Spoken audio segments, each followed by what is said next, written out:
Hi, have you ever felt like a failure?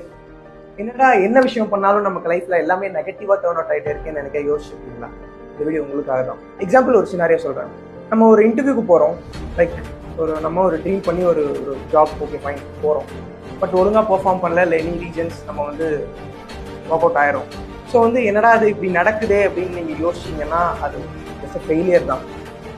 அதில் கண்டிப்பாக ஏதாவது ஒரு லேர்னிங் இருந்திருக்கும். கண்டிப்பாக உங்களுக்கு லேர்னிங்கை எடுத்துட்டு நம்ம நெக்ஸ்ட் இன்டர்வியூக்கு நம்மளை அஹெடாக புஷ் பண்ணி நம்ம போனோம் அப்படின்னா நம்மளை பெட்டராக ஷேப் பண்ணணும். அதில் இருக்க நீங்கள் ஃபெயிலியரை பார்த்தீங்கன்னா அது உங்களை க்ரஷ் பண்ணும். அதில் இருக்க ஆப்பர்ச்சுனிட்டியை பார்த்தீங்கன்னா அது உங்களை புஷ் பண்ணும். ஸோ ஃபெயிலியர் அப்படிங்கிறது ஜஸ்ட் ஒரு பர்செப்ஷன் தான். ஸோ சக்ஸஸ் ஃபெயிலியரு இதெல்லாம் அவங்க சொல்கிற பர்செப்ஷன் தான். சில் பண்ணுங்கள், கான்ஃபிடண்ட்டாக போய் இன்னொரு ட்ரை கொடுத்து டூ கிளப்பிட்டு வாங்க.